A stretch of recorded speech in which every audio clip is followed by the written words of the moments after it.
നമസ്കാരം. മലയാളി വാർത്ത ഇൻസൈഡിലേക്ക് സ്വാഗതം.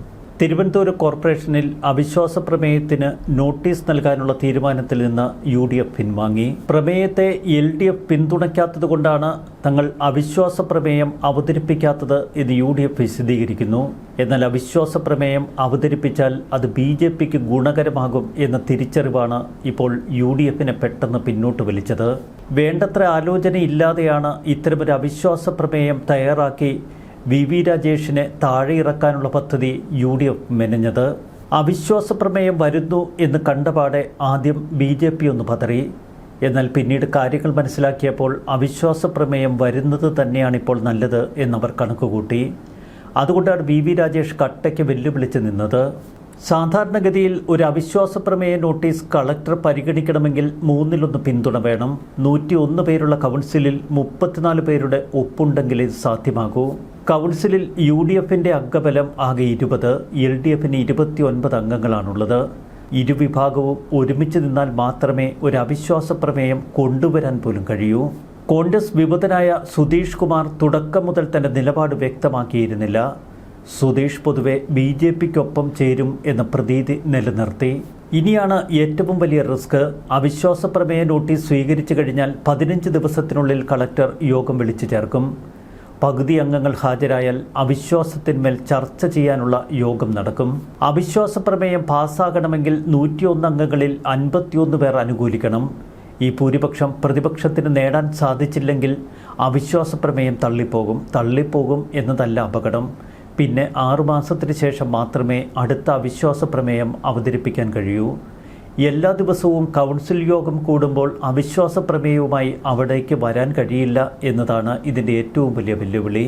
കോർപ്പറേഷൻ ഭരണത്തിൽ NDAക്കൊപ്പം ഉറച്ചു നിൽക്കുമെന്ന് സ്വതന്ത്ര കൗൺസിലർ പാറ്റൂർ രാധാകൃഷ്ണൻ വ്യക്തമാക്കിയിരുന്നു. അതിനു പിന്നാലെ സുധീഷ് കുമാറും BJP ക്യാമ്പിലേക്ക് ചാഞ്ഞു. ഇതോടെ UDFൽ പരിഭ്രമം. BJPയുടെ അംഗബലം 51 എങ്കിലും വാഴോട്ടുകോണത്തെ കൗൺസിലർ സുഗതൻ നിലവിൽ കാപ്പ കേസിൽ ജയിലിലാണ്. അവിശ്വാസ പ്രമേയത്തെ BJP സ്വാഗതം ചെയ്യാനുള്ള കാര്യം ഇതുതന്നെ. മറുവശത്ത് BJPക്കെതിരെ അവിശ്വാസ പ്രമേയവുമായി കളത്തിലിറങ്ങിയ UDF ഒടുവിൽ പിൻവാങ്ങുമ്പോൾ വലിയ നാണക്കേടിൻ്റെ പടുകുഴിയിലുമായി. കോർപ്പറേഷനിൽ ഇന്ന് കൗൺസിൽ യോഗം ചേരാൻ മണിക്കൂറുകൾ മാത്രം ബാക്കി നിൽക്കെ UDF അവിശ്വാസ പ്രമേയവുമായി മുന്നോട്ടു പോകേണ്ട എന്ന തീരുമാനത്തിലെത്തി. അവിശ്വാസ പ്രമേയം പരസ്യമായി കൊണ്ടുവരുമെന്ന് UDF പ്രഖ്യാപിച്ചിട്ടില്ല എന്നാണ് ഇപ്പോൾ UDF വിശദീകരിക്കുന്നത്. ഇക്കാര്യത്തിൽ LDFുമായി ചർച്ച നടത്തുക പോലും തങ്ങൾ ചെയ്തില്ല. മറുവശത്ത് ഇല്ലാത്ത കാര്യത്തിൽ എന്ത് നിലപാടെടുക്കാനാണ് എന്ന ചോദ്യം LDF ഉയർത്തുന്നു. പിന്തുണ തേടി UDF തങ്ങളെ സമീപിച്ചിട്ടില്ല എന്ന് CPM ജില്ലാ സെക്രട്ടറി V. ജോയി പറഞ്ഞിരുന്നു. UDFുമായി ചേർന്ന് അവിശ്വാസ പ്രമേയം കൊണ്ടുവരണോ വേണ്ടയോ എന്നത് സംബന്ധിച്ച് LDF നയപരമായ തീരുമാനം കൈക്കൊള്ളേണ്ടിയിരുന്നു. എന്നാൽ അത്തരമൊരു തീരുമാനം ഇതുവരെ LDF കൈക്കൊണ്ടിട്ടില്ല എന്നാണ് V. ജോയി വ്യക്തമാക്കുന്നത്. BJPക്കെതിരെ അവിശ്വാസ പ്രമേയം UDF കൊണ്ടുവരുമ്പോൾ അതിനെ പിന്തുണച്ചാൽ വലിയ പ്രത്യാഘാതങ്ങൾ നേരിടേണ്ടി വരുമെന്ന് ഇതിനിടയിൽ CPMലെ ചില ഉന്നതർ CPM പ്രാദേശിക നേതാക്കളെ അറിയിച്ചു. പിണറായി വിജയനെതിരെയും മകൾക്കെതിരെയും കേസുകൾ നിലനിൽക്കുന്ന സാഹചര്യത്തിൽ BJPയെ അധികം പ്രകോപിപ്പിക്കേണ്ട എന്നാണ് LDFന്റെ തീരുമാനം. കേവല ഭൂരിപക്ഷം തുലാസിൽ എന്നതായിരുന്നു പൊതുവെ മാധ്യമങ്ങളും ചാനലുകളുമൊക്കെ വാർത്ത നൽകുമ്പോൾ കൊടുക്കുന്ന ഹെഡ്ലൈൻ.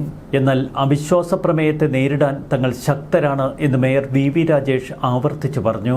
BJP ഭരണത്തിനെതിരെ ആരവിശ്വാസ പ്രമേയം കൊണ്ടുവന്നാലും അതിനെ എതിർക്കേണ്ടതില്ല എന്നായിരുന്നു ഇക്കഴിഞ്ഞ ദിവസം V. ശിവൻകുട്ടിയുടെ വാക്കുകൾ. UDFുമായി ചേർന്ന് അവിശ്വാസം കൊണ്ടുവരാൻ LDF ഒരുക്കമല്ല എന്ന് CPM നേതാക്കൾ ഇന്ന് രഹസ്യമായി പറയുന്നു. എന്നാൽ പ്രമേയത്തെ പിന്തുണയ്ക്കാത്തത് BJPയും LDFും തമ്മിലുള്ള ഒത്തുകളിയുടെ ഭാഗമാണ് എന്ന് UDF നേതാക്കൾ ആരോപണം ഉന്നയിച്ചു.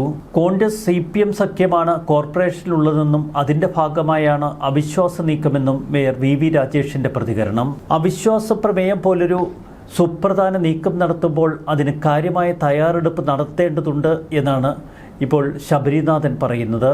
വാഴോട്ടുകോണം കൗൺസിലർ സുഗതനെ പുറത്താക്കണമെന്നാവശ്യപ്പെട്ട് LDF കൗൺസിലർമാർ ഇപ്പോഴും തങ്ങളുടെ പ്രതിഷേധ സമരം കോർപ്പറേഷന് മുന്നിൽ തുടരുകയാണ്. കോർപ്പറേഷനിലേക്ക് തിങ്കളാഴ്ച UDF മാർച്ച് നടത്തുമെന്നറിയിക്കുന്നു. BJP ഭരണസമിതി പരിഹരിക്കുമെന്ന് പറഞ്ഞിരുന്ന തിരുവനന്തപുരത്തെ തെരുവുനായ പ്രശ്നം, കുടിവെള്ള പ്രശ്നം, വെള്ളക്കെട്ട്, മാലിന്യ സംസ്കരണം എന്നിവയിലൊന്നും നടപടികളില്ല എന്നാണ് പ്രതിപക്ഷത്തിൻ്റെ ആരോപണം.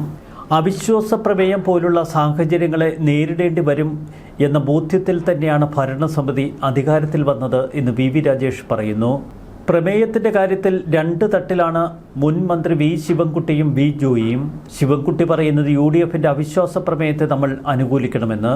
വി ജോയി കടുത്ത വിരുദ്ധ നിലപാടിൽ. സംയുക്തമായി പ്രമേയം കൊണ്ടുവരുമെന്ന് അവകാശപ്പെട്ട CPM, കോൺഗ്രസ് ഇപ്പോൾ തങ്ങളുടെ അവിശ്വാസ നീക്കത്തിൽ നിന്ന് പിൻവാങ്ങി.